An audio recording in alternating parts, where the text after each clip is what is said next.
things that guitarists usually overlook when it comes to their tone and recording in general.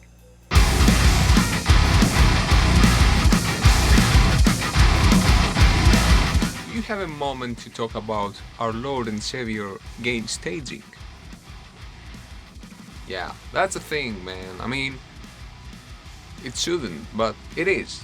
I can't tell you how many times I've received DI files with clipping, or bad DI files in general. Many of those times I talked with the guys, the guitarist that sent me the files, and he was like, dude, I had my gain turned down to almost 0 and it clipped.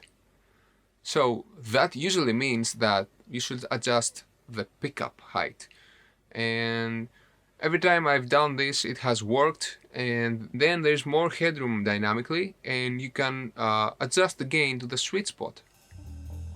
And when the gain is set to the sweet spot, meaning it doesn't clip and it has a good signal to noise ratio, then you're good to go. The preamp sees the correct information from the guitar and you're one way closer to success. That was lame. You can't really expect your guitar tone to sound huge and correctly bright without being harsh, without having new strings on your guitar. I personally use elixirs because I'm too bored to change like 15 strings on both of my guitars like every month, so fuck this shit. I'm using elixirs and I change my strings like 6 months or something. Sometimes I don't bother change the lower strings and I change only the ones that go brr, brr, brr, brr. Yeah, they get used the most. I mean, and I don't mind having less bright strings when soloing. It's actually better for my kind of tone, lead tone that I have in my mind. You know, sometimes guitarists like Alan Holdsworth, they used to shut the tone knob all the way down. You get sweeter lead tones. Right, one last thing before we go to the more special ones. Sometimes we feel that something is going wrong with our tone and we can't tell what. Is it the playing? Is it the settings on the amp? Sometimes it's just the tuning. I mean, you might get a little off of your power chord and it sounds like shit and you don't know why. And sometimes it's the intonation on the guitar. You know, you might have correct tuning all the way, but the guitar needs setup. So yeah, it's important, very important to be to check the tuning on the particular riff you're playing. Sometimes I do if let's say the guitar is not correctly set up, I might open a tuner while recording the riff I'm playing and see if the frets I'm hitting are correctly in tune, and if not, I might detune or tune whatever the guitar just to make this riff sound right for that particular part. For that part, in order to sound correct, and you can change the tuning again for the next riff. It's not optimal, but you have to work with what you have, so yeah. Moving on to the secret.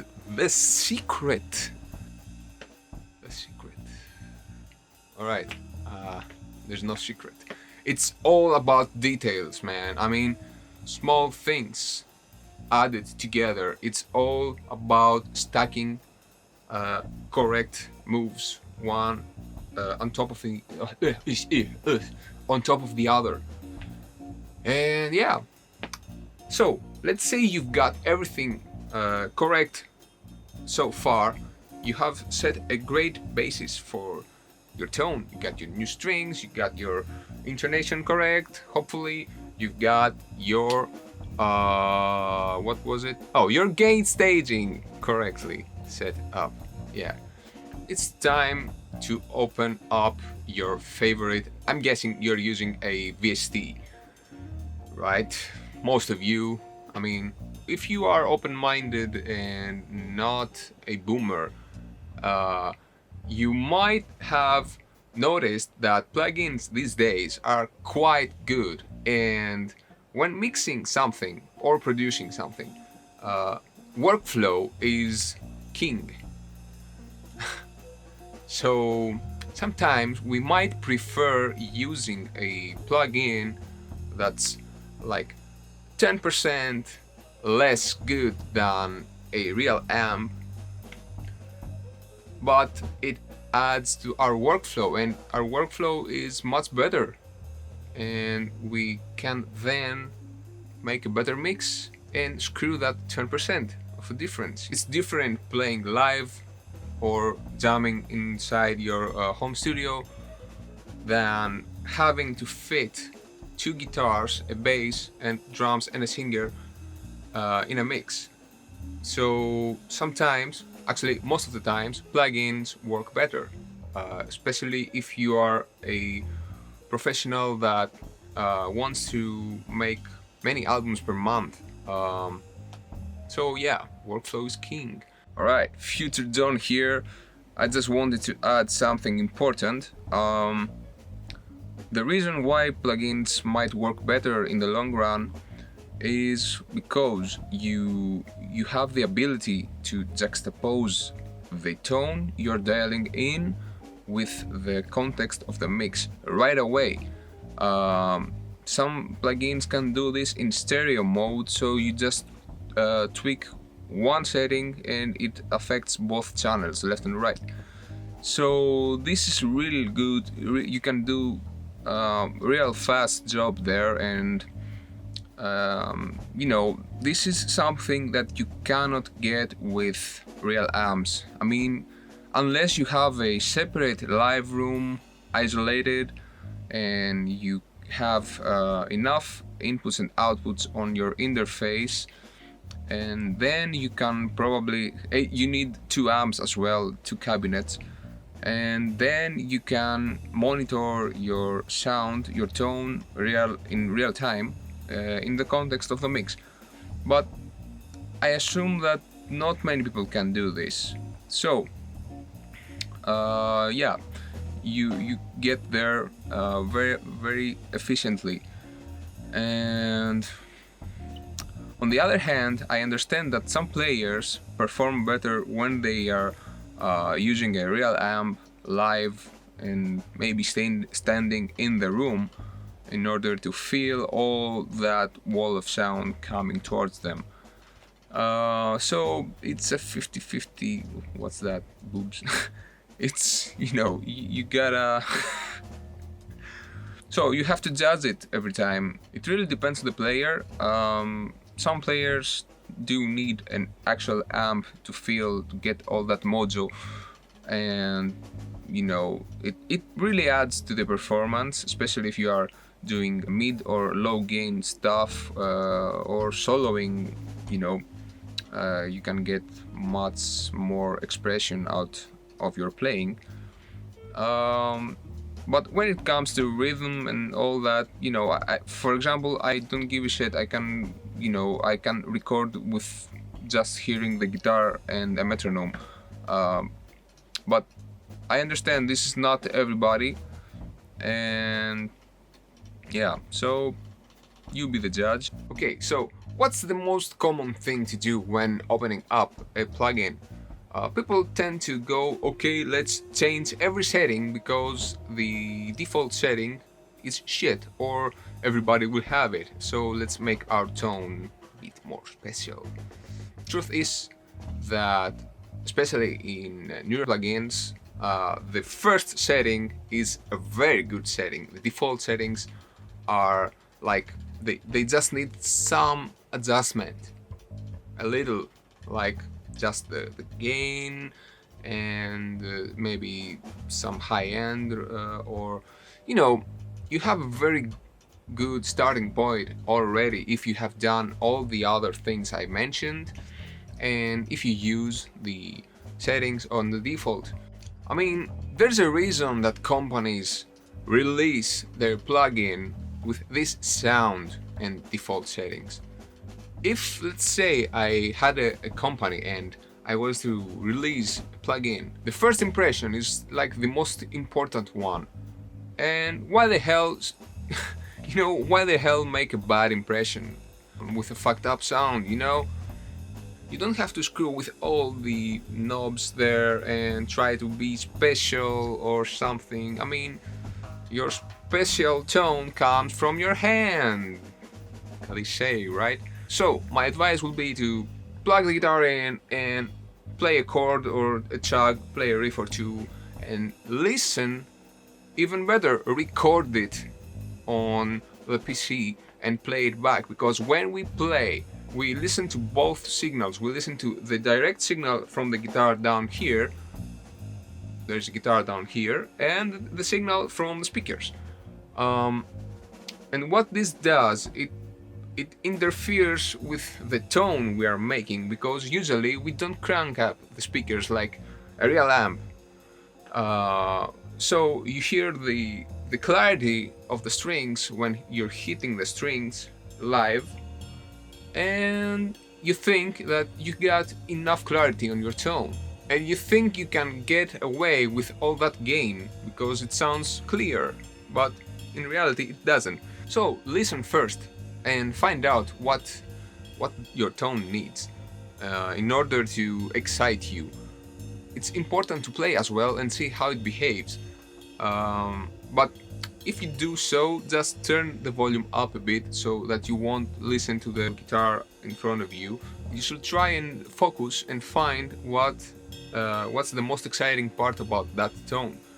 And for me, it's all about having a tone that inspires you to write riffs that you normally wouldn't. For example, when I tried the Omega Granifier, I was like, whoa, I'm writing all these riffs, they just flow like no other amp, and it makes sense because I've never played with an amp like this, or a model of an amp like this, I'm used to playing with amps that are found in most modelers and plugins, but this one is special. It's a different kind of beast, so it immediately inspired me to write some riffs that I couldn't, the tone just drove me there. So it's important to listen carefully, and actually it's more like feeling, not listening, but yeah, when you're refining your tone, you might need to play it back and listen, but try and feel how the tone feels. Oh. Alright, so let's say you're not happy with the default tone. What do you do next? I will start from the cabinet section and find an impulse response or mic combination that doesn't have much fizz and harshness, but also remains juicy. So in order to do that, I lift the left hand from my guitar and I just strum the open strings and try to listen for shit like that, and I scroll through all the impulse responses and find the one that have more tone and less noise. So bear that in mind and you have a great starting point from there. Sometimes you can do a bit more advanced stuff, like playing with the latency that causes a null in some frequency. So if you find an annoying frequency somewhere with that combination, you can play around with that and chop it off naturally without using any cue. This is what people with mics do on cabinets, actually. That's not something new. Another mistake that people do is that they have too much gain on their tone and they don't hit hard, because the higher the gain, the easier it is to play some notes and make them sound fat. But when you go to the mix, it's all noise and fizz and shit like that. I mean, you can try and find the best impulse responses, but you can't get rid of the white noise generated from the crazy amounts of gain on the input. So you have to hit hard, man. I mean, it's very important that you hit hard and consistently. Right, so you know that there are different types of riffs out there. I mean, it's good to test drive your tone and do all these kinds of riffs, unless you are not interested in playing some of these. But yeah, what I look for usually is how it behaves when I chug it, when I chug the guitar, when I play power chords. Does it make that chun chun, that beautiful chun chun on the mids? Does it sound muddy? Does it make me happy, you know? Yeah, it sounds silly, but does it put a smile on my face? It's very important. Then I try and see how the guitar behaves, how the tone behaves when I play single string riffs. Because, you know, having the chugs, providing all that nice low end, and then having a single string riff that's so thin and tiny, it's not optimal. So that usually gets tamed in the mix with a multiband compressor, but we'll talk about that in another video. Usually the best amp sims get a better balance between those two, chugging riffs and single string riffs, and this is what you usually get with a real amp. Next, I like to try open single string riffs and see how they sound, if they get too clunky, if they get too squeaky or fizzy. You've got your palm muting riffs, you've got chords, open chords, you know, it's what usually gets the fizziest first. Trying out some chords is important to see if the notes are audible, if every voice of the chord is audible, and sometimes you might have to adjust your gain there. But it also depends on the pickups you're using. For example, my EMGs are not really capable of having the voices of the chord really stick out like my DiMargios. A pro tip here is to automate the gain in a song when you're using chords, you know, to make it sound a bit clearer and not that fizzy. It's also really nice to have a vision of your tone and also having a context of the mix, you know, that surrounds your tone. Because making a tone like in solo, it's going to be there, it's going to be like, oh, sausage fat, yeah, it's very nice, I like.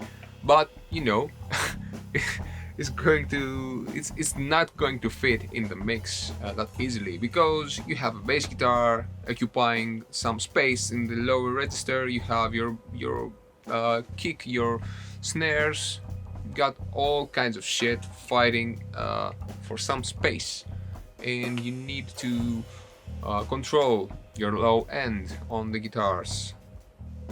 That's the sad truth. Guitars usually live in the mid-range, and this is where people usually fail when they are making a tone based only on having it on solo. So you need a context. You need to check your tone inside a mix and see if it works with your vision. Many of you already know this tip, but surprise, surprise, there are people that don't know about this. I didn't know about that either at some point, so okay, let's share this with the world. If you have a muddy amp, or if you're playing in a low tuning and the result is always like mud and mud and mud, it's all about what you feed your amp with. So people use the classic Gen T trick there. They use a TS9 type pedal, which has these settings. Fuck, right, this is a TS9 type pedal. It's not the original, it's just an Electro Harmonix East River Drive, which costs like 50-60 euros, and these are the settings. Let's hope it focuses on the settings. Can you see them? Let's get my face out of the camera. Yeah, it might focus. Right, as you might be able to see, this is the tone, which is usually set to max, but depending on the guitar and the strings, I sometimes use it somewhere here. You need 0 drive for this. We just want the filtering, and I will talk about this in a bit. And here is your volume. Alright, so why do we crank the volume up and have the tone there and blah blah blah? You see, this pedal and these types of pedals have filters. Right, let's say this is the entire frequency spectrum here, and so what these filters do is like they narrow it down,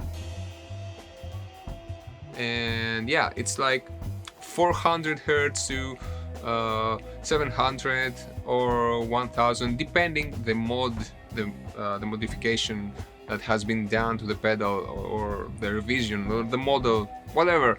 The thing is that they do a low cut and a high cut, and that really clears up the muddiness, you know, makes your tone very tight, and we lose a lot of energy because the bass has the most energy, and when we cut that energy we need to compensate. So this is why we turn the level all the way up, and the tone it kind of brightens a bit, and yeah, it's a real game changer actually.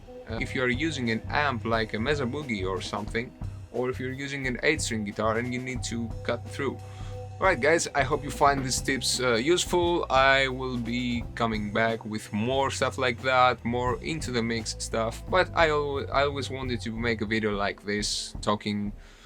Thank you very much for watching, and I will catch you in the next one. Let's hope it's not going to take 3 months again. Haha, 2020.